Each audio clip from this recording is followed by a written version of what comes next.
Bienvenue à toutes et à tous sur le podcast Les Nébuleuses, une conversation avec des Raéliens engagés et passionnés de science, de politique, d'art, de philosophie. Pour commencer, merci à tous pour votre soutien. Vous avez été nombreuses et nombreux à nous témoigner de la qualité du podcast. Ça nous a tellement enthousiasmés pour la suite. Cette fois-ci, j'accueille Jean-Pierre Saulnier, Raélien depuis 1974, un des premiers Raéliens de la planète. Depuis très longtemps, il défend la géniocratie, nouveau système politique proposé par les Elohim. D'ailleurs, Jean-Pierre a participé à la création du premier parti géniocrate à la fin des années 70. Jean-Pierre est aussi président du Mouvement pour le paradisme, parti politique qui milite pour un monde sans travail et sans argent. Parallèlement à ça, Jean-Pierre est aussi président de l'organisation humanitaire Genius Garden Foundation, qui travaille à la création d'écoles de surdoués à travers le monde. Dans ce podcast, on parlera donc de géniocratie, du rôle des génies de la Terre dans la politique mondiale. On n'a vraiment pas vu le temps passer et je vous garantis qu'on réinvitera Jean-Pierre pour un deuxième volet. Les génies ne sont pas encore au pouvoir. Au pouvoir, non, pas au pouvoir, mais à la guidance. Je préfère le mot guidance parce que les génies sont là pour guider l'humanité et pas prendre du pouvoir. Ils imposeraient rien du tout en fait. Non, c'est pas fait pour ça un génie. Il est là pour montrer des pistes, montrer des voies. Regarder ce qu'on est capable de produire, le bonheur qu'on peut en tirer, puis montrer aux gens, puis susciter des vocations. Ce podcast vous est présenté par Valérie et Michael et vous pouvez nous retrouver sur Apple Podcast, Podcast Addict ou sur votre plateforme de podcast préférée. N'hésitez pas à nous suivre sur Instagram, YouTube, sous le nom Les Nébuleuses Podcast. Merci à toutes et à tous et bonne écoute. Jean-Pierre, bonjour. Bonjour. Merci d'avoir accepté de faire ce podcast avec moi. J'attendais ce jour avec impatience. D'accord, mais je savais que ça va être du plaisir. Je savais qu'on avait un rôle à jouer ensemble. Oui. Aujourd'hui, le voilà. Super. Alors, donc tu es raélien, guide raélien. Oui. Depuis combien de temps ? En tant que guide ou en tant que raélien ? En tant que guide ou en tant que raélien ? Alors, en tant que raélien, je suis rentré dans le mouvement raélien en 1974, en novembre 1974. Oui. Et en tant que guide, ça doit être aux alentours de 1981 ou 84, je ne me rappelle plus. D'accord. Oui. Wow, 74, donc au tout début du mouvement. Tout au début du mouvement, oui. Ok. Bon, alors t'es quand même quelqu'un, faut que je le dise, t'es quelqu'un de spécial pour moi, parce que sans toi, je serais pas né aujourd'hui. Puisque ma maman est raélienne aussi, oui. Et c'est toi qui l'as amenée pendant une université du bonheur. C'est ça, tout à fait. Dans les années 70. Absolument, oui. Donc merci pour la vie que tu m'as donnée. J'avais pas pensé à ça, mais ça me touche énormément. Bah oui, c'est vrai. Alors, voilà, j'ai une question que je pose à tous les guides que je rencontre. Est-ce que tu peux me définir la philosophie raélienne en 1 ou 2 minutes, rapide, simplement?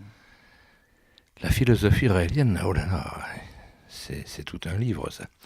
Mais en 2 minutes, c'est en fait une philosophie qui est là pour démystifier les religions, spiritualiser la science, ouvrir une nouvelle porte à l'humanité, porte qui s'ouvre sur l'univers, l'espace, l'infini, et qui redonne sa vraie dimension à l'être humain.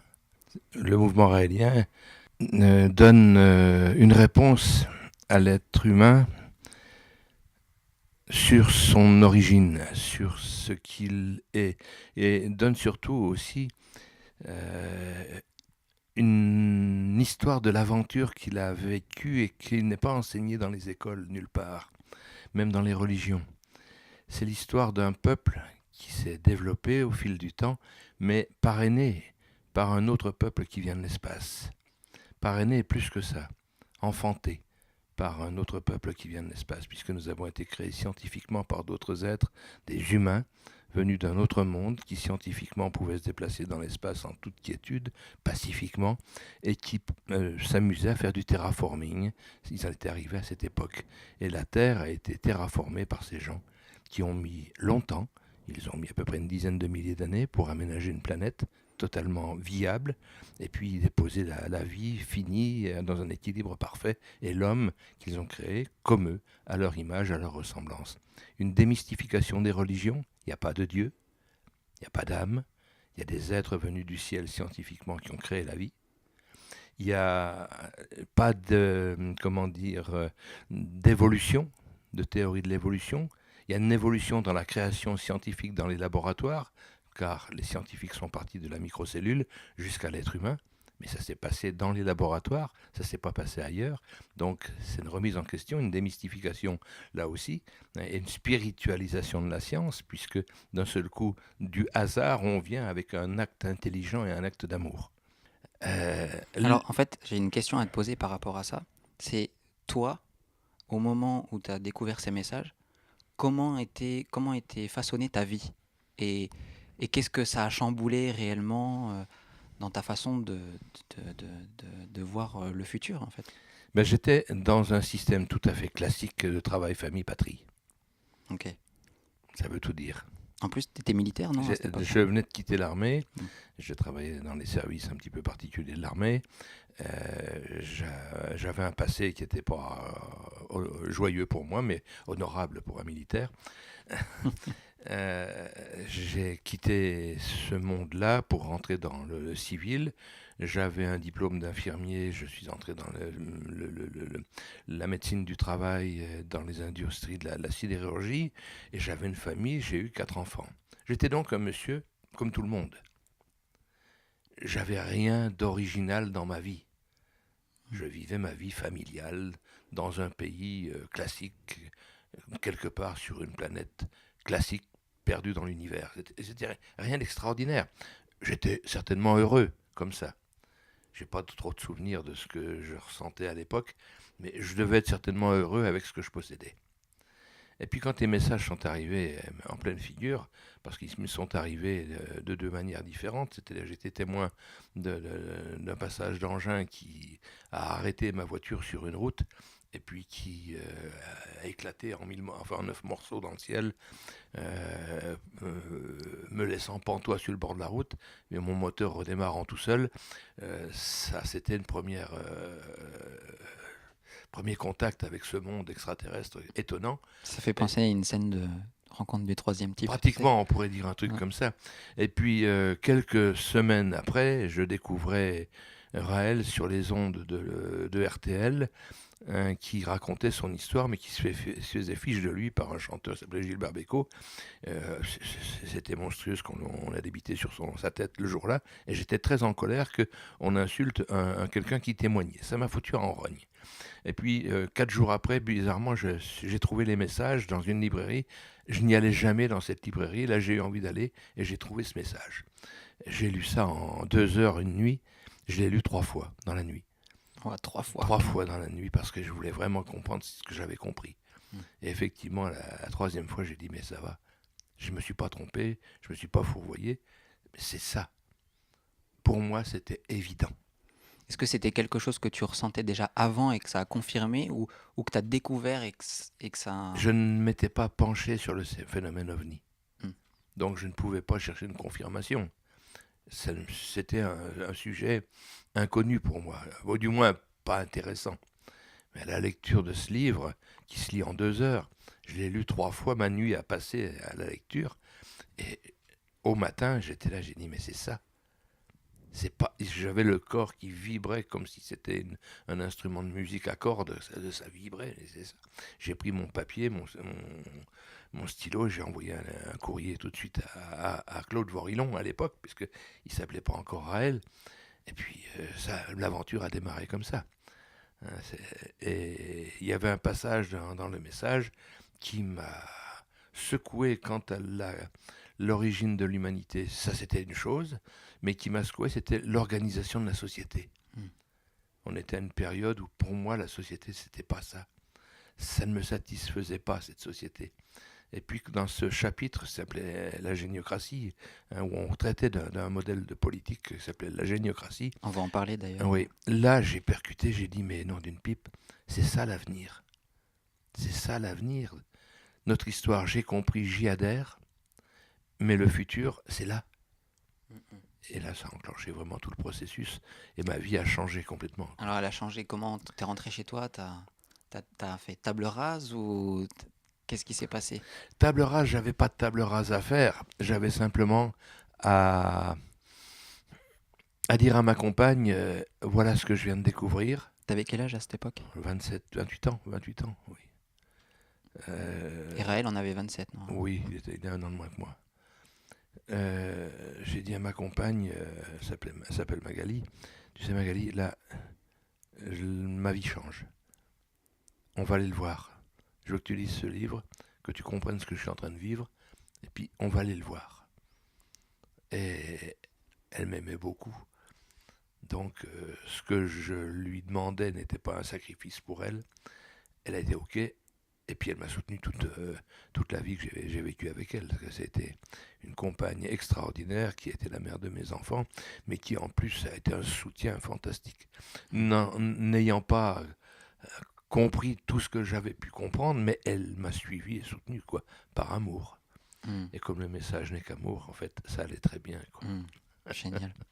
Est-ce que tu peux me parler de la première fois où t'as vu Raël? Qu'est-ce que ça a fait? Comment ça s'est passé? Oui, Où c'était? ça s'est passé sur une des collines du Massif central. J'avais rendez-vous avec lui et toute une équipe de gens qui devaient le rencontrer au Puy de la Sola. Là où il a rencontré. Là où il a rencontré. C'était un rassemblement. Il a rencontré Yahvé là-bas pour la Oui, première fois. c'était au mois d'août. Et je suis allé le voir. Mais j'avais quand même correspondu avec lui pendant plus de 8 mois par courrier.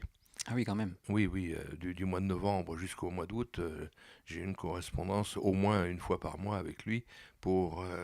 je lui posais des tas de questions, il me répondait et autres. Ça a été comme ça pendant les 8 mois. Et puis là, on a eu le rendez-vous du mois d'août et je l'ai rencontré. C'était amusant parce que je m'étais perdu dans les volcans. Puis là, j'ai dit, je reste sur ce point-là. Il y a de fortes chances qu'il passe par là. Ça faisait un chemin de montagne, mais qui était assez fréquenté. Et effectivement, j'ai entendu un groupe monter et à un virage, je l'ai vu arriver. J'avais l'impression de voir un berger avec toute une équipe comment dit-on, de disciples qui étaient là tout autour de lui et qui montaient, qui avançaient. Et il m'a regardé. Et la première chose qu'il m'a dit, Jean-Pierre, alors que je ne le connaissais pas physiquement.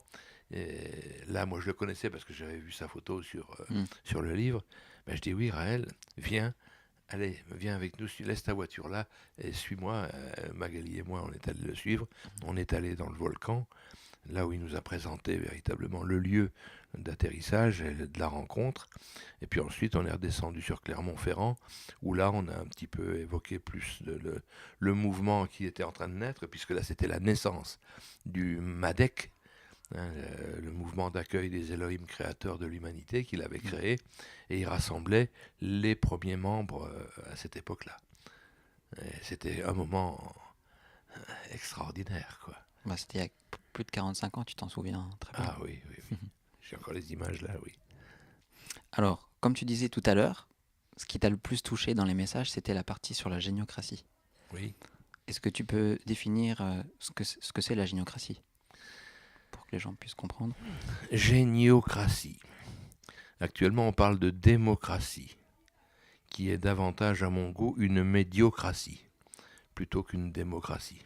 La géniocratie, il faut regarder un petit peu ce que je ressentais, moi, au niveau de ce modèle de politique que nous vivions, de société. On vit dans une démocratie qui, à mon avis, est davantage une médiocratie. C'est-à-dire, c'est la voie du milieu qui gouverne avant toute chose. C'est-à-dire qu'un individu qui a une intelligence moyenne, c'est la masse la plus nombreuse. Hein, c'est environ plus de 60-65% de 65% oui, de gens qui ont cette potentialité donc de comprendre moyennement les choses. Hein, c'est beau, hein, c'est important, mais qui gouvernent. De l'autre côté, donc, on a des gens qui ne peuvent pas bien comprendre parce qu'ils ont des handicaps physiques, mentaux et autres, et qui leur empêchent de comprendre les choses qu'il y a autour d'eux. C'est déjà une belle partie aussi. Puis de l'autre côté, il y a des gens qui ont une intelligence remarquable qu'on appelle les surdoués, voire les surdoués créatifs, génies et autres, des gens qui ont ça dans je dirais les gènes, et à la moindre étincelle, ils comprennent ce qui se passe. Et ils sont capables donc de réagir, d'attendre les événements les plus propices pour entamer des choses, faire des choses, des belles choses.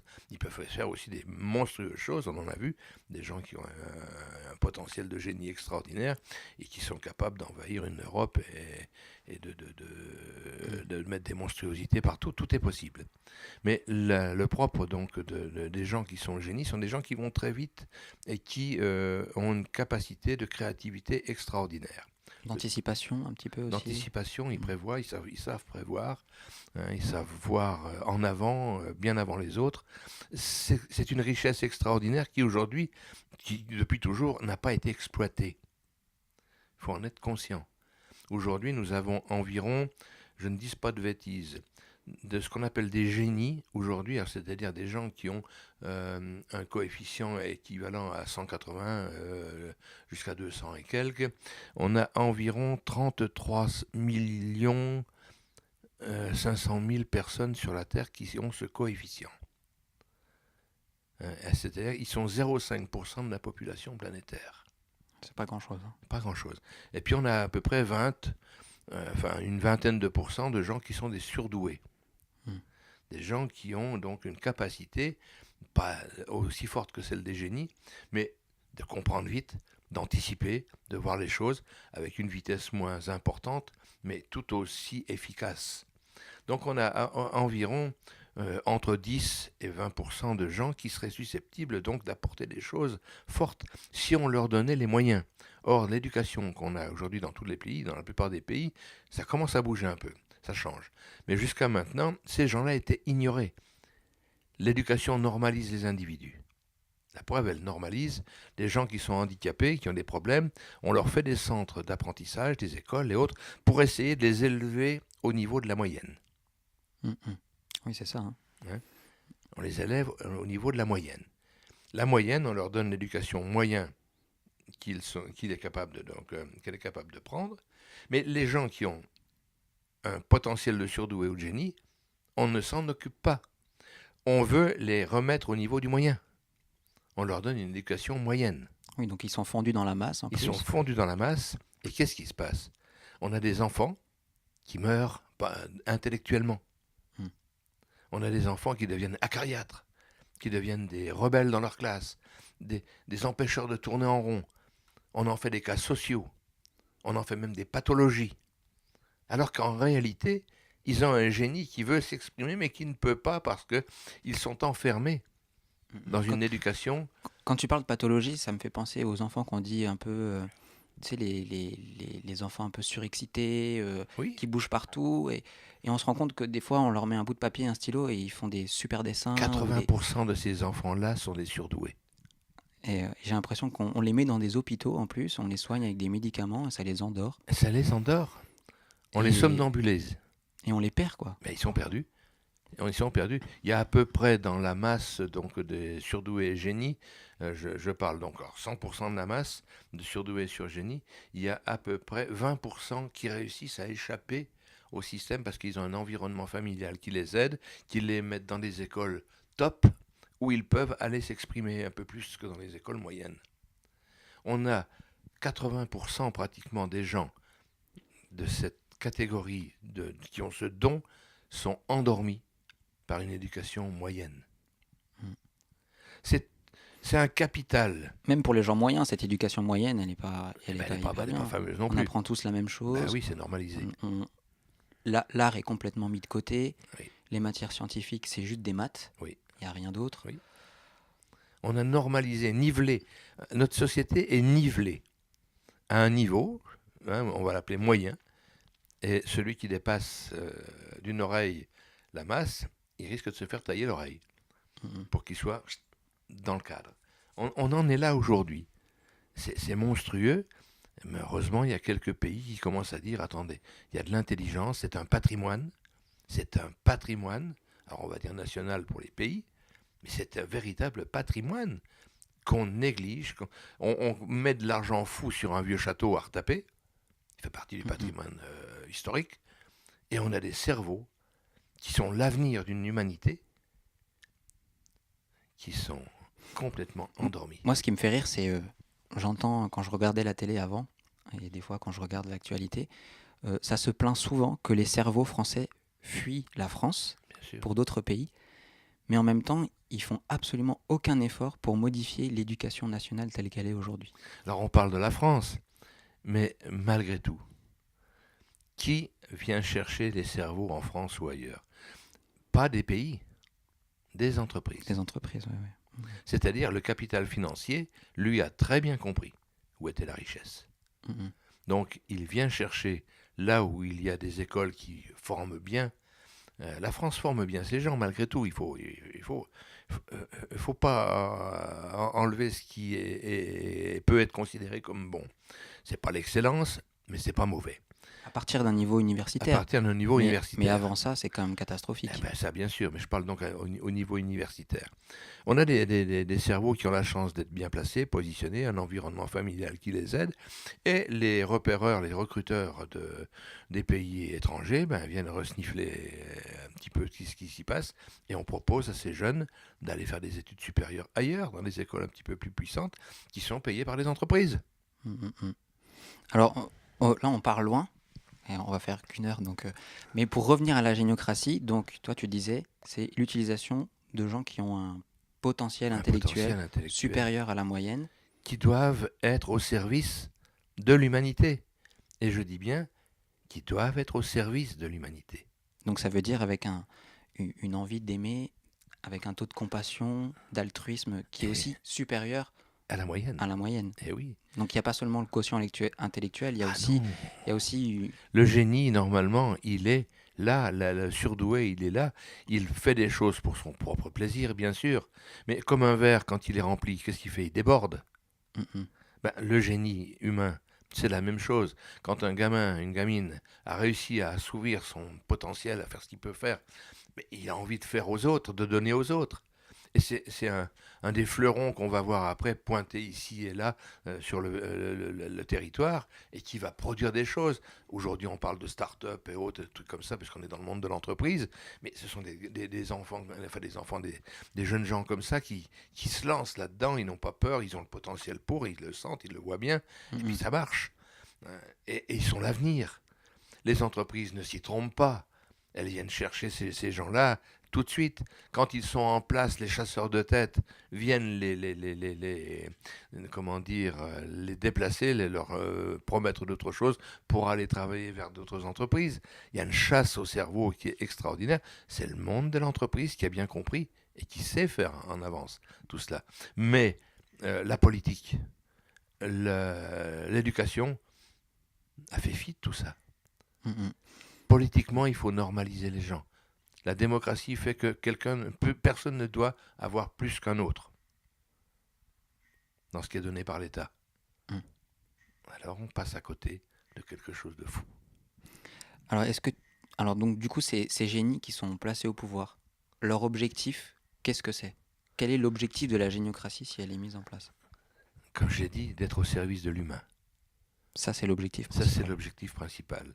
C'est-à-dire que la productivité, la production intellectuelle, sociale, artistique, d'amour et de bien-être et de bonheur, c'est pas les génies qui vont la donner, mais ils vont peut-être créer l'environnement adéquat pour que monsieur et madame tout le monde soient capables d'en tirer les profits, les bénéfices.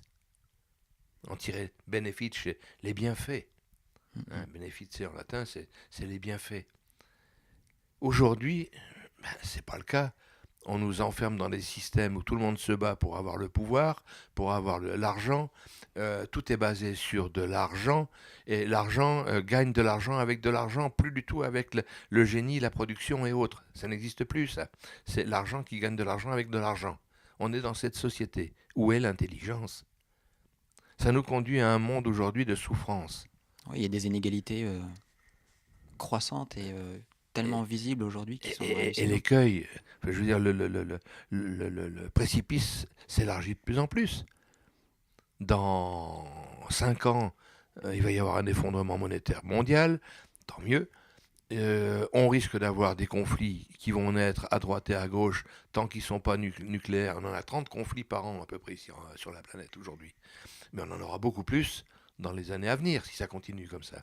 Jusqu'à ce qu'il y ait un individu qui en ait marre et qui appuie sur le bouton fatidique. Et là, ça sera la fin. Et on rentrera dans le cycle dont je parlais tout à l'heure d'autodestruction. Notre planète, elle est sur le chemin de la réussite ou de l'autodestruction. On est juste à la croisée des chemins aujourd'hui. Donc tu es en train de dire que la solution pour sauver cette humanité, c'est de changer de système politique et de réaliser que les génies sont là et qu'il faut qu'on les utilise de la bonne manière. Absolument. Et ils ne demandent pas mieux. Ils seront heureux d'être là. Alors c'est marrant que tu dis ça parce que moi, il y a un entrepreneur scientifique que j'aime beaucoup qui s'appelle Elon Musk. Oui. Tu le connais avec Tesla, SpaceX. Enfin, moi, ce mec, il me fait halluciner parce qu'on sent qu'il est là pour l'humanité. Mais oui. Il est là pour... et en plus, quand il y a eu Trump qui s'est fait élire récemment, il a commencé à entretenir des relations avec ce président. Tout le monde, beaucoup de gens lui en ont voulu d'avoir créé un lien avec ce président. Mais moi, je trouvais que c'était hyper beau de sa part de vouloir participer à la politique en se disant « Ok, j'ai mon mot à dire, je fais tout ça pour l'humanité, j'ai mon mot à dire et je peux peut-être l'influencer pour que sa politique soit peut-être plus pacifique. » C'est excellent. Et j'ai trouvé ça magnifique. Et je me suis dit « Mais ce mec, il se présente, mais je vote pour lui. Pourtant, je vote pas. » Mais lui, je me suis dit, c'est un mec comme ça qu'il nous faut. Mais il est l'image des génies. C'est un génie. C'est vrai qu'il est l'image pour moi. Il est l'image, je dis pas type parce que ça n'existe pas, mais c'est la plus belle image qu'on puisse voir aujourd'hui d'un génie. On n'a pas mesuré, moi j'ai pas mesuré son coefficient en intelligence, d'amour et tout ça, mais ce que j'en vois, les projets qu'il lance, les idées humanitaires qu'il a dans son escarcelle, mais c'est magnifique. Ouais, je suis totalement d'accord. Et il est ouvert sur l'univers. Il n'est pas ouvert que sur la Terre. Ouais, c'est ça qui est beau. Il est ouvert sur l'univers. Mais c'est cette trempe-là qui sommeille dans nos écoles, qui sont endormies. C'est cette trempe-là qu'on a dans les entreprises un petit peu partout, qui sont devenus des moutons qui bêlent avec les autres, alors que ce sont des génies en puissance. Il faudrait les réveiller maintenant puis les remettre en marche. Et maintenant, on passe devant un processus difficile. On est dans un système qui se veut démocratique, que tout le monde a le même poids dans la balance politique. Alors maintenant, dire le principe de la géniocratie, il est particulier. C'est de dire, donnons le droit à toute la population, à tout le peuple, d'exprimer ses attentes, ses désirs. Il faut qu'on sache ce que les gens souhaitent. Il faut leur demander quelles sont leurs attentes, quelle est la situation. Et puis ensuite, avec ça, c'est de dire maintenant, on peut lancer des projets par rapport à vos désirs, à ce que vous souhaitez, mais tout le monde n'est pas à même de vous réaliser de telles réponses.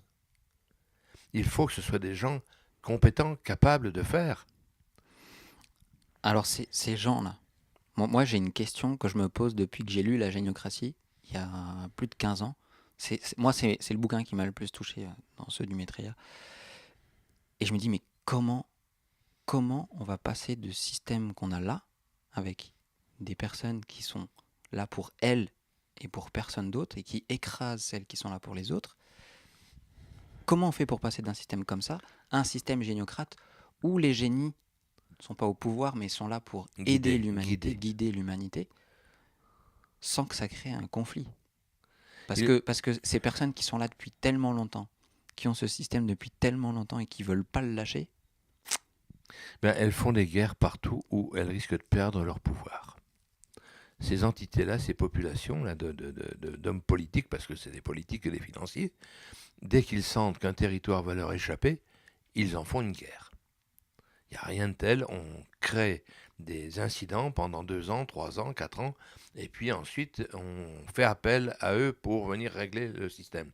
Alors, hop, on a créé ce qu'il fallait, le climat de gens qui font appel à eux pour venir régler policièrement, militairement le système.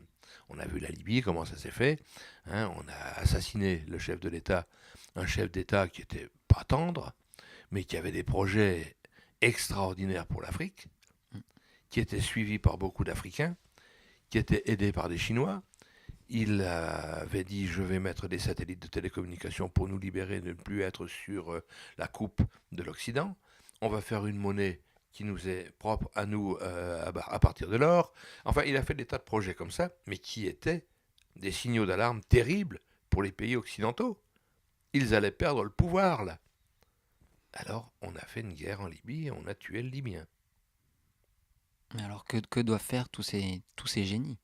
Parce Ben, que là, du coup, si on voit les choses comme ça, ils vont prendre peur, ils mais bien diront jamais sûr, rien. sauf que si le peuple décide autrement, et c'est là où on a à...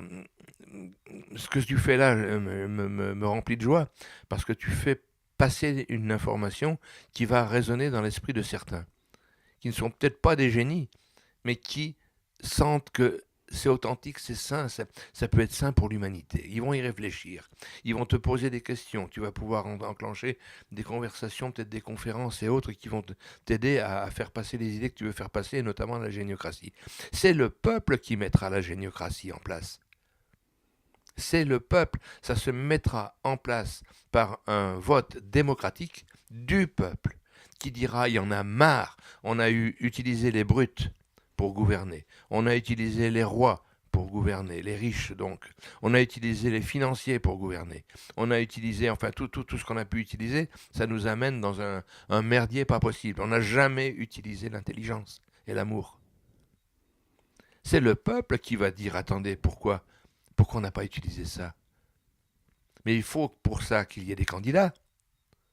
Il faut que les génies, les surdoués, qui ont envie de faire bouger les choses, tu parles d'Elon Musk, d'Elon Musk, il y en a plein. Il y a 33 millions de génies. Hein, tu multiplies par 20% supplémentaire de la population et tu as, clac, je ne sais plus combien, ça doit faire quelque chose comme 250 ou 300 millions de gens sur la planète qui sont capables d'être ces candidats. Donc en fait, il faut que ces personnes se disent j'ai mon rôle à jouer et il J'ai mon faut. rôle à jouer et que le peuple dise mais pourquoi ne pas leur donner la chance? Alors je t'avoue que le peuple, aujourd'hui, euh, tel qu'il est, je pense pas qu'il voterait pour quelque chose de démocratique, de géniocrate. Pas sûr. Mais j'ai l'impression que les générations qui viennent seront beaucoup plus ouvertes à ça parce qu'elles elles ont pas vécu l'après-guerre qui quand même Oui. Moi a j'ai fait peur à beaucoup confiance. de gens. Ouais, J'ai même confiance dans j'ai ce confiance peuple aussi. de gens qui ont mon âge. J'ai 72 ans. Je discute avec des gens qui ont vécu, qui ont un parcours un petit peu différent du mien, parce que moi je suis raélien et ils ne peuvent pas comprendre tout ce que j'ai pu vivre, mais je vois ce qu'ils ont vécu. Quand je leur parle de cette géniocratie, quand je leur parle de ce monde potentiel, avec les technologies nouvelles qui arrivent, qui vont dégager l'humain du travail, qu'on le veuille ou non, il va y avoir des quantités de chômeurs qui vont arriver sur le marché du chômage, et les hommes politiques d'aujourd'hui n'ont rien prévu pour ça. Rien. On va mettre des gens sur la touche, sur le bord de la route, il n'y a rien de prévu. Rien. Alors qu'est-ce qu'on va faire? On arrête le progrès? On ne peut pas arrêter le progrès. Non, on peut pas. Non. Personne ne peut arrêter la science et le progrès. Donc on va se retrouver avec deux mondes, un monde riche avec plein de technologies et un monde pauvre qui ne peut plus consommer. Mais s'il ne peut plus consommer, les gens riches avec leur technologie ne peuvent plus faire tourner leurs usines puisqu'ils n'ont plus de fric. C'est le serpent qui se mord la queue. Donc il est temps de changer comment dire, de système. Même les riches vont être obligés d'abandonner leur richesse pour dire il faut qu'on change le monde. Même ceux-là vont devoir le faire. Ils ne pourront pas faire autrement. Ils n'y échapperont pas, sinon ils vont mourir dans une révolution qui va être faite par le peuple à un moment donné. Alors tu parles de ça, c'est intéressant parce que moi, il y a quelques années, quand je voyais les milliardaires, ce qu'ils faisaient, comment ils parlaient, bah, je me disais, mais ils pensent qu'à eux, quoi. Ils pensent vraiment qu'à eux. Et par contre, ces dernières années, j'ai vu un petit changement depuis qu'on parle de revenu de base.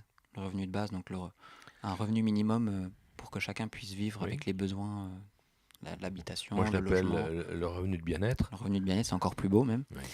Et en fait, il y a de plus en plus de milliardaires qui disent que euh, on est obligé de le mettre en place si on veut que ça Ils ne continue. peuvent pas faire autrement. Et pour l'instant, les milliardaires le disent, la plupart des milliardaires que j'ai entendu dire, pour moi, font partie des génies. Il y en a certains, oui. Il y en a certains. Et bon, Elon Musk, malheureusement, je crois pas qu'il est pour. Bon, on n'est pas parfait. Hein. Il n'est Et pas contre. il n'est pas contre. Il n'est pas contre. Il dit simplement il faut que ça soit mesuré intelligemment de manière à ce qu'on ne crée pas un déséquilibre, de la fainéantise et de tout comme ça. Il n'a pas vu une chose, c'est que l'être humain, il a un potentiel en lui qui veut s'exprimer, qu'on soit génie ou non, à la créativité. Un humain qui n'a plus rien à faire dans une usine ou dans un bureau va trouver des activités compensatrices de bien-être pour lui qui vont profiter à l'ensemble. On est des créatifs, c'est en nous, c'est dans nos gènes, qu'on le veuille ou non. Il n'y aura pas un humain qui sera sur la touche à être le fainéant de service. Oui, par moment, il faut des étapes de fainéantise et ça fait du bien pour se reposer. Mais les humains ont en eux un potentiel et un pouvoir et une envie de produire des choses pour eux-mêmes et pour les autres. Mais jusqu'à maintenant, ils n'ont pas eu l'occasion, puisqu'il fallait qu'ils survivent. Ils ne pouvaient pas produire pour les autres, puisqu'il fallait survivre. Moi, j'ai confiance dans l'humanité. Moi aussi, de plus en plus. Eh oui. Je ne l'avais pas beaucoup il y a quelques temps, il y a quelques années, mais plus le temps passe, plus je trouve qu'il y a des signes de changement, en fait. Je pense qu'Internet a beaucoup joué là-dessus. Ah, l'Internet, c'est le nerf de l'humanité. Voilà. C'est le système nerveux. Voilà, Internet, on va en faire un sujet plus tard, donc on en parlera plus tard. Mais je voulais revenir sur un deuxième espoir que j'ai vu récemment. Alors, je ne suis pas du tout fan d'Emmanuel Macron, il y a plein de choses avec lesquelles je ne suis pas d'accord, mais il y a quelque chose qui m'a... et j'ai eu un déclic quand j'ai vu le gouvernement qu'il a sélectionné. Enfin, pas le gouvernement, mais parmi les députés de son groupe politique, il y a quand même eu Cédric Villani, que tu connais peut-être. Oui, très mieux. Prix Nobel de mathématiques, oui. Non, physique. Physique, ouais, oui, mathématiques. Quelque chose comme ça. Oui. Et en fait, je me suis dit, waouh, c'est quand même rare d'avoir une figure scientifique dans un gouvernement et où les gens le connaissent. Il a une personnalité forte et les gens le connaissent et du coup l'écoutent. Oui, et bah, du coup, je me suis dit, waouh, mais c'est génial, on commence à prendre conscience que parmi les scientifiques, il y a des gens qui ont un bon sens, un certain bon sens, et qu'il faut utiliser. Tant mieux, c'est bien ce que tu dis. Moi, j'ai connu la même chose 20 ans en arrière, 30 ans en arrière, quand un président de la République, je ne sais plus, ça doit être Mitterrand, il me semble, qui s'est entouré donc, de grands médecins, spécialistes de grandes choses, de grands physiciens, de grands trucs comme ça, et qui les uns et les autres ont claqué la porte. Après, comprenant que la politique qu'on leur demandait de tenir ne rentrait pas dans leurs cordes. Bah écoute, là ce qui s'est passé récemment, du coup ça va à l'encontre de ce que tu dis, désolé. Hein. Tant mieux. Mais on a beaucoup parlé, notamment avec Laurent Alexandre Bien sûr. et Cédric Villani, d'intelligence artificielle. Oui. Ça fait des années qu'on rabâche que la France est en retard par rapport à l'intelligence artificielle. Et là récemment, ils votent un budget pour... C'est du pipi de chat. Tu penses que c'est du pipi de chat? C'est du pipi de chat, mais ça montre qu'il y a quand même un désir de vouloir faire quelque chose. Il y a un désir de vouloir montrer au peuple qu'on fait quelque chose. Pourtant, l'intelligence artificielle fait peur à beaucoup de gens. Et non, je ne sais pas si ça va dans son sens de... C'est pas vrai. Les gens autour de nous ne savent pas ce que c'est que l'intelligence artificielle. C'est pour ça qu'on a peur de ce qu'on ne connaît pas. Hein. Mais ils n'ont pas peur. Ils s'interrogent ce que c'est. Faut pas jouer le jeu, encore une fois, du complot, des trucs comme ça. Les gens ne savent pas ce que c'est, ils s'interrogent. Quelques-uns ont peur, c'est les plus sceptiques. Quoi que tu leur amènes comme solution, ils auront peur. Et ils le clameront haut et fort. Et tu as tous les autres qui sont dans l'expectative et qui se posent la question, qu'est-ce que ça va devenir? Il suffit de leur apporter les bonnes réponses. Et ce garçon, là, député, je suis sûr qu'il amènera les réponses rassurantes. Malheureusement, il a fait un rapport, là, de 200 pages. Il y a quoi, 10, 20 députés qui l'ont lu. Pas plus. Les autres, ça ne les intéresse pas. C'est monstrueux. On a un gars qui est un génie d'une puissance extraordinaire, qui est original, artiste et tout ce qu'on veut, et qui sort du lot. Son habillement et autres, sa manière d'être, montre bien qu'on a affaire à un individu qui ne veut pas être dans le moule. Ben, il dérange. Hein. Il dérange ceux qui sont dans le moule. Et ils ne le lisent pas, ceux qui sont dans le moule. Ils ne veulent pas le lire. Parce que ce qui est écrit, il parle de ce monde, certainement. J'ai pas lu son rapport, mais j'en ai entendu parler. Il parle de ce chamboulement technologique qui va avoir lieu et des conséquences sociales. Mais les hommes politiques ne veulent pas entendre parler des conséquences sociales du progrès qui va arriver. C'est leur place qu'ils vont perdre, tous ces gens-là. Ça, c'est sûr. Ils savent qu'ils sont en train de la perdre. Mais bien sûr. Et c'est pour ça que moi j'ai confiance dans le peuple. J'ai totalement confiance dans le peuple. Il va mettre le temps qu'il faut, mais il faut qu'il se dépêche quand même parce que le temps tourne. Enfin, on passe vite dans le temps. Mais le peuple, quand il va savoir vers quoi on peut aller, si on aide les gens qui ont de l'intelligence à haut niveau, si on les laisse s'exprimer sur les rêves qu'ils peuvent réaliser, mais ils vont faire rêver les humains. Ils vont les faire rêver. Personne aujourd'hui ne fait rêver les humains. On effraie les humains par des conflits, par des maladies, par des tas de réchauffement climatique. Il y a 40 scientifiques là qui se sont mis en colloque là il n'y a pas longtemps, qui sont là en train de dire mais le réchauffement climatique c'est de la folie, c'est une usurpation pour la frayeur, pour effrayer les gens. Des scientifiques de très très haut niveau dans des génies. Ces gens-là, ils sont en train de regarder la vérité, mais le peuple, lui, va découvrir ça.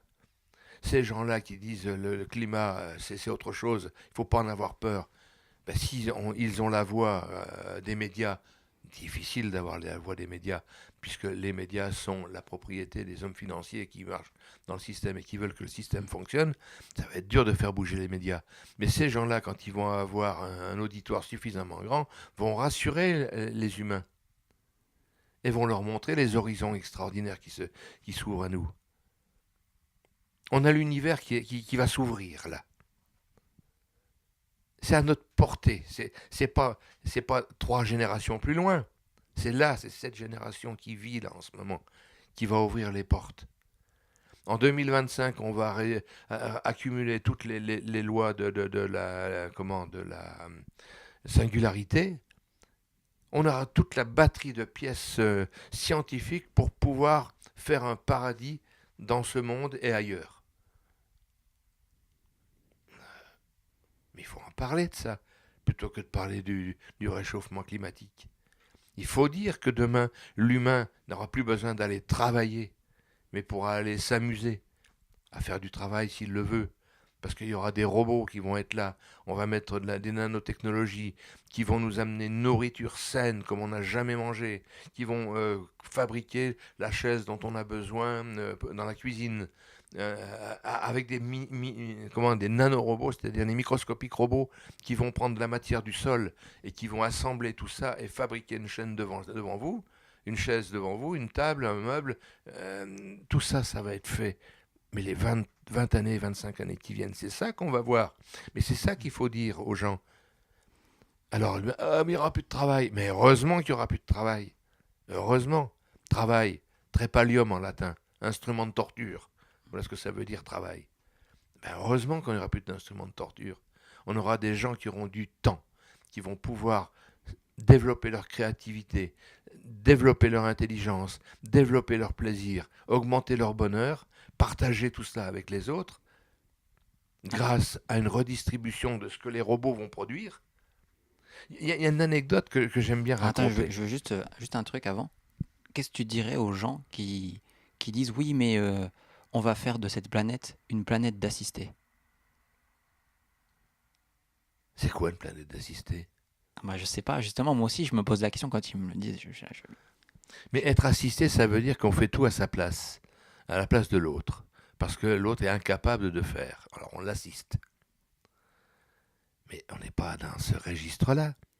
On laisse de l'espace et du temps à des individus pour qu'ils puissent développer leur potentiel créatif pour l'humanité. C'est-à-dire que chaque individu, le plus humble au plus orgueilleux, s'il veut, si ça existe encore, va pouvoir s'exprimer, fabriquer ce dont il a envie, bâtir une usine, une entreprise nouvelle avec des choses nouvelles et puis des robots dedans qui sont adaptés, et il va développer un nouveau concept. Un autre va dire, moi je me lance dans les arts, et il va produire des arts qui vont être cotés ou pas cotés, mais il va faire des choses. Et qui va profiter de tout ça? Les humains. Et chaque humain a envie de se réaliser. Chaque humain a un rêve, plus ou moins caché, ou pas encore révélé, mais tous les humains ont des rêves, et s'ils ont le temps, l'espace, les moyens pour les réaliser, c'est pas assister ça, c'est donner des outils, du temps pour que les gens s'expriment, deviennent quelque chose de productif pour l'ensemble. On est loin de l'assistanat là. Mais donc avec un système comme ça, on va faire une planète de génies. Mais oui, mais oui. Ils ne seront pas tous des génies, mais ils seront au moins génies dans ce qu'ils font. C'est ça qui est extraordinaire. On a un horizon qui est fabuleux, quoi. Il est fabuleux. C'est là, c'est à notre portée. C'est à notre portée.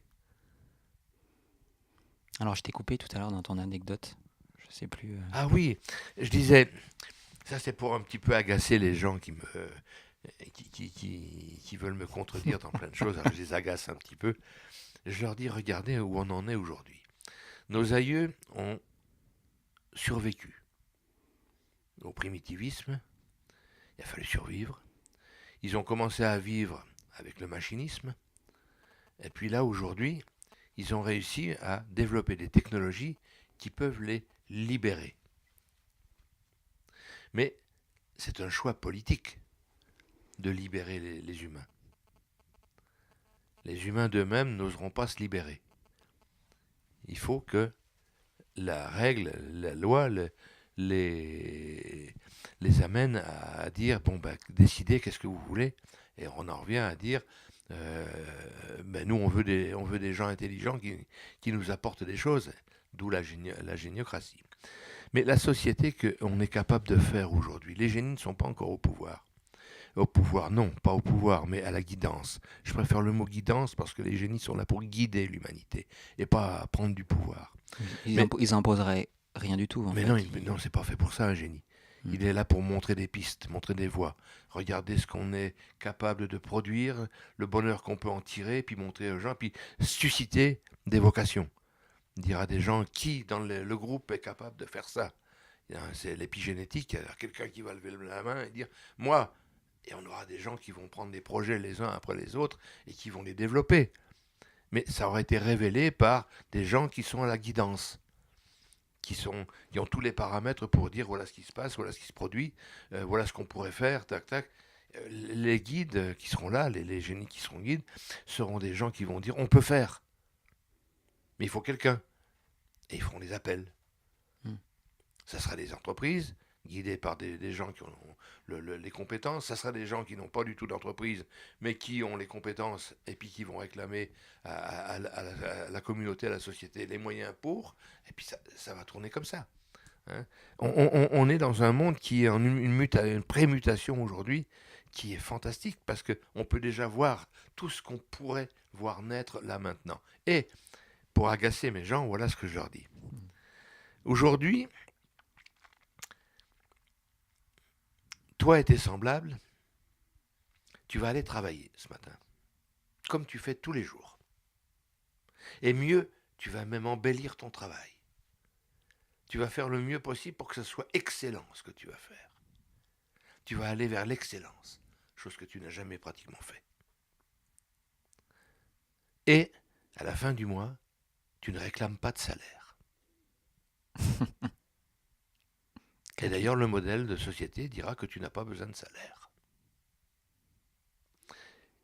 Par contre, tous les jours, tu pourras aller dans tel magasin, tel truc et autres, prendre ce dont tu as envie et besoin. Et l'amener chez toi, sans passer à une caisse, nulle part. Il y aura peu besoin en plus, puisqu'il y aura des imprimantes 3D. Ben oui. Et tu rentres chez toi avec ce que tu avais envie. Il n'y a pas de souci, puisque au bout de la chaîne, quelque part dans le monde, il y a quelqu'un qui l'a fabriqué pour toi. Gratuitement. Lui aussi. Si tout le monde va à son boulot tous les jours, produit avec conscience ce qu'il a à produire pour que personne ne manque, il n'y a pas besoin d'argent. Chacun peut aller au magasin du coin, chercher sa baguette, que le boulanger fera avec beaucoup d'amour, servira avec amitié, parce que c'est son job. Ça parle bien dans le micro. C'est son job. Il n'y a plus besoin d'argent. Mais en fait, l'argent aujourd'hui, on dirait que c'est un moyen de pression. C'est-à-dire que si tu travailles pas, De punition. tu seras même une punition. Alors que là, se dire qu'on pourra profiter, ça sera même plus un paiement, c'est un échange en fait. C'est un échange. On le fait par amour et parce qu'on sait le faire et qu'on le fait bien. Et ensuite, le boulanger qui le fait par passion va nous produire par passion parce Absolument. qu'il aime ça. Bien sûr. Et puis, le progrès aidant, là où la main-d'œuvre humaine peut être remplacée, on met les robots là où il faut, les nanorobots là où il faut. Et de plus en plus, on va avoir des postes qui vont se libérer, où il n'y a plus besoin d'humains. Ils vont faire autre chose, puisqu'ils ont du temps de libre, ils vont faire autre chose. Alors en plus, il y a des gens qui disent, quand on leur explique ça, qu'il y aurait des abus. Mais moi, je pense pas, parce que il peut pas y avoir d'abus quand il n'y a pas de frustration. Ben non. Les gens sont pas frustrés, ils font ce qu'ils aiment et ils ont ce qu'il faut. Qui va aller piquer le sac d'une mémé dans la rue pour tirer 3 billets de 10 balles? Aujourd'hui, c'est parce qu'on n'a pas d'argent, parce qu'on n'a pas trouvé sa place dans la société, ou que la société ne nous laisse pas de place. Bien sûr. Mais dans un monde où les gens font par vocation... La personne, qu'elle travaille ou qu'elle ne travaille pas, elle va chez le boulanger, chez l'épicier haute, elle a ce qu'il lui faut. Aujourd'hui, il y a des quantités de gens qui ne travaillent pas parce qu'ils n'ont pas de job et autres. Mais le système, il est là quand même pour les aider. Alors, on a mis des allocations et des tas de trucs. S'il n'y a pas d'argent, il n'y a pas besoin d'allocation. Et ces mêmes personnes qui ne travaillent pas, elles peuvent aussi aller chercher ce qu'il leur faut pour vivre. Et puis, à un moment donné, elles vont dire, mais attends, moi aussi, je vais faire quelque chose. Il y a une période toujours dans les d'excès qui existe quand il y a des changements. Rappelons-nous, la révolution sexuelle, les gens partaient dans les excès, mais alors, donc, et puis en 3 ans, ça contrebalance. Hop, ça s'est contrebalancé, puis c'est revenu à l'équilibre, et puis il n'y a plus l'excès. Et bien là, on aura des gens qui vont aller accumuler des quantités de choses dont ils n'ont pas besoin. Ok. Guider, c'est prévoir. Eh ben, on prévoit qu'il y aura des excès, on produit un peu plus. Alors, moi, j'ai une question importante. On parle beaucoup de scientifiques, de technologie depuis tout à l'heure. Mais dans un gouvernement géniocrate, donc un gouvernement de génie, ça implique aussi les artistes, les gens créatifs qui font en sorte que... ce soit beau. Voilà, que ça soit beau, ce qui nous entoure. Eh oui. Qu'est-ce que tu en penses aujourd'hui, qu'est-ce qu'on donne comme place aux artistes et quelle est la place qu'on devrait leur donner? Aujourd'hui, un artiste est une forme de prostituée. Désolé. Hein. On lui fait faire des choses qui marchent. Comme il a un certain talent et puis qu'il a été réputé pour quelque chose, on lui fait produire des choses qui ne sont pas nécessairement de son véritable goût. On peut parler des chanteurs un peu commerciaux. Donc ces gens-là produisent pour de l'argent, contre de l'argent, des choses qui vont être vendues et utilisées pendant une saison. D'ailleurs 2 mois, quoi. Ils ont fait un disque pour la chanson, puis 2 mois après, on a complètement oublié cette chanson, mais ça a été vendu, quoi. Ouais. C'est triste. Alors qu'on a des quantités d'artistes, mais qui sont des élévateurs de niveau de conscience. Une œuvre artistique, un tableau, une sculpture, un poème, une musique, mais qui enthousiasme une foule. Une foule, ça peut être 2 personnes, hein, mais ça peut être 1000 personnes, 10 000 personnes, 1 million de personnes, qui enthousiasment parce qu'il a fait quelque chose de beau, de bon, qui grandit l'artiste et celui qui le visite. Ça, c'est le domaine de la géniocratie. Il est indispensable que les artistes aient les atouts nécessaires pour développer leur art et qu'on arrête de fabriquer des émissions à la con où on fait des pseudo-artistes qui peut-être ont du talent, mais sont encore pris dans un système où on les ridiculise. C'est monstrueux quand je vois les émissions de télé où il y a des jeunes gens qui viennent de se battre en combat, je dirais singuliers, sociaux, devant la caméra, alors qu'ils pourraient produire des quantités de choses merveilleuses. Ça me fait royalement... je suis poli. Ah bah là, on est du côté de la minorité du handicap mental qui peut pas prendre les bonnes décisions. Oui, mais c'est ça. Moi, quand je vois ça, c'est ce que je vois. Hein. Ben Je oui, me dis, exactement. Alors que les arts, il y a une certaine époque dans l'histoire de l'humanité où les arts étaient, je dirais, l'apanage des rois, des riches et autres, qui eux avaient compris tout ce qu'on pouvait tirer comme bienfait d'une œuvre artistique. Hein, le peuple était éloigné, c'est vrai, mais les gens qui avaient le pouvoir et le pognon, ils avaient bien compris, et c'était pas du pipi de chasse qui était vu par ces personnes-là auprès des artistes. On leur demandait des œuvres gigantesques. Alors, quelle est la place qu'on pourrait leur donner à ces artistes? Ils auraient aussi, ils sont considérés aussi comme, ils pourraient être considérés aussi comme des génies. Donc, ils auraient aussi leur place dans un gouvernement géniocrate. Mais bien sûr. N'importe qui d'ailleurs. Hein. Oui, on parle de scientifiques et de créatifs, mais bien sûr. Tout le monde a sa place. Hein. Mais naturellement, il y a des gens qui sont des gestionnaires, il y a des gens qui sont des créatifs, il y a des gens qui sont des entrepreneurs, il y a des gens qui sont des artistes, il y a des gens qui sont des sociaux. Mais c'est de l'art, tout ça. C'est l'art de l'articulation d'une société.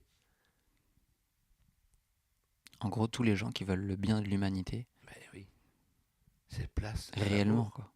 Place à l'amour. C'est place à l'amour. Une humanité qui veut s'en sortir, qui veut aller dans le soleil, autour du soleil, voir d'autres étoiles, d'autres mondes, d'autres peuples. C'est une planète où l'humanité a dit intelligence et amour au service de son peuple. Ça ne peut pas être autrement. Tu nous vends un monde sans argent, sans travail, sans gouvernement. Sans gouvernement. Oui. Mais avec amour, avec intelligence, avec gentillesse. C'est ça qu'il faut voir. Réapprendre la gentillesse plutôt que la compétition. Parce que notre monde, c'est un monde de tueurs. Hein. D'ailleurs, on ne dit-on pas dans le commerce ou autre, c'est un sacré tueur celui-là quand on parlait d'un commerçant, d'un commercial. C'est des requins. C'est des requins. On voit à qui on a affaire. Non, c'est pas ça. Il y en a des tas de gens qui peuvent faire un bonheur monumental à une humanité très rapidement. Et puis qui vont être des guides pour des gens qui ont peut-être moins de talent, mais qui vont être des modèles. Quels sont nos modèles aujourd'hui ? Les églises n'en ont plus. Les écoles n'en ont pas eu beaucoup, mais en ont eu quand même. Mais il n'y en a pas beaucoup. On a les modèles qui fabriquent des bombes. Oui, c'est d'accord. De l'armement, ça oui. D'ailleurs, là, on n'a pas le temps, mais on en reparlera dans un autre podcast avec toi. Il y a d'autres sujets que j'avais envie d'aborder, mais qu'on ne peut pas aborder. C'est la place des militaires aujourd'hui qui empêche l'évolution. Il y a à dire. Ces pauvres gens qui seraient bien utiles ailleurs. Bon, on en parlera. Ouais. Pour finir, il y a quand même, moi, il y a une image qui me plaît beaucoup quand j'entends parler de cette humanité. J'aime bien la comparer au corps humain. On a déjà entendu dans la philosophie raélienne, on en parle souvent. On a l'impression qu'aujourd'hui, c'est la cellule du pied qui dit à tout le corps comment fonctionner. Encore, t'es gentil. Ouais. Moi, je dirais c'est la cellule, la croûte du pied du talon. La croûte du pied du talon, voilà. Ouais. Et le cerveau n'a pas son mot à dire aujourd'hui dans cette humanité. C'est ça. On est dans ce monde-là, mais on le mérite. Hein. Nous avons le monde que nous méritons. Parce qu'il faut quand même responsabiliser chacun. Il y a des élections périodiquement. On élit des gens qui vont nous représenter. On leur donne plein pouvoir, puisqu'ils vont décider, dans un pays comme la France, pour nous, sans nous consulter. Parce qu'on leur a donné les pleins pouvoirs. On n'a pas entendu ou compris tout ce qu'ils avaient à dire, et ils se sont bien gardés de dire ce qu'ils allaient faire. Et on a des médiocres qui nous gouvernent. Quelques exceptions intelligentes qui sont là, mais qui sont tellement prises dans leur système et qui ne veulent pas être jetées. J'ai entendu, moi, des hommes politiques que je connais bien et qui sont pourtant des gens d'une super intelligence, et des scientifiques que je connais bien, puisque j'ai évolué dans ce monde-là, qui ont une intelligence géniale, mais qui me disent, si je dis ce que je pense, je suis viré. Ah, ils se conforment pour... Ouais, c'est pas des génies pour moi, ça. Ils ont le potentiel, mais ils ont la peur qui a dominé le tout. Et la peur, tout le monde l'a actuellement. Mais tu vois quelqu'un comme Elon Musk, par exemple, il a peur. Il a pas peur. Il n'a pas peur. Il a pas peur. Sinon, il aurait abandonné depuis longtemps. Ben oui, mais il a réussi à rassembler des gens autour de lui qui sont comme lui. Alors, j'ai une dernière question pour toi. Et qu'est-ce que tu as envie de dire aux nouvelles générations, les gens qui ont plus de 15 ans aujourd'hui? Regardez l'horizon. Il est beau. Vous avez l'univers qui vous tend les bras, à condition que vous le preniez en être responsable. Ne vous laissez pas berner par les discours politiques. Ne vous laissez pas berner par les complotistes. Ne vous laissez pas berner par les religieux qui vous amènent à détester leurs semblables plutôt qu'à les aimer. Ou des courants hypocrites qui veulent gagner sur vous. Ayez une responsabilité dans ce que vous pensez, de ce que vous dites et de ce que vous faites. Dites-vous bien que vous êtes responsable de tout ce qui vous arrive. Et mesurez toutes vos pensées, vos paroles et vos actions par rapport à 4 niveaux. Par rapport à l'infini, qui va vous aider à relativiser les choses. Par rapport à la philosophie qui vous mène, qui vous pousse.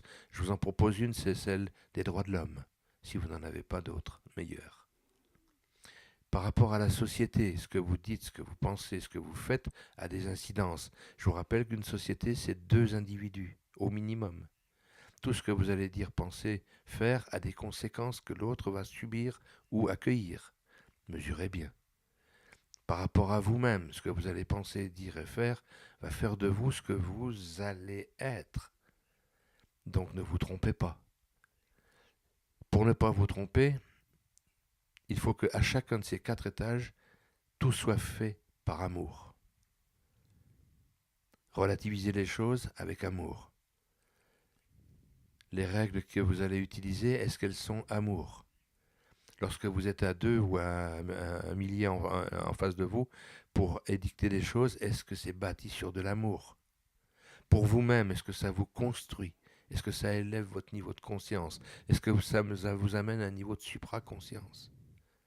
S'il y a ça, vous êtes juste. Si à un étage, il n'y a pas l'amour, vous devez tout recommencer, votre copie. C'est comme ça que vous allez obtenir le droit au passage dans l'univers en tant que civilisation évoluée de l'espace, et que des civilisations-là vous attendent avec beaucoup d'amour et d'espérance. Voilà, vous les jeunes de 15 ans, votre avenir, il est là. Il y a tout à faire, mais vous avez tous les outils pour le faire. Tout est à votre disposition. Vos aïeux vous ont amené ce qu'il fallait en matière technique, en matière d'apprentissage. Mais maintenant, il faut aussi ne pas rester sur le passé, vivre intensément le présent et vous projeter dans le futur, voir ce que vous allez en faire. Mais toujours avec la notion d'amour comme guide. Voilà ce que je leur dirais. Merci Jean-Pierre. À bientôt. À bientôt. On se reverra. Avec plaisir.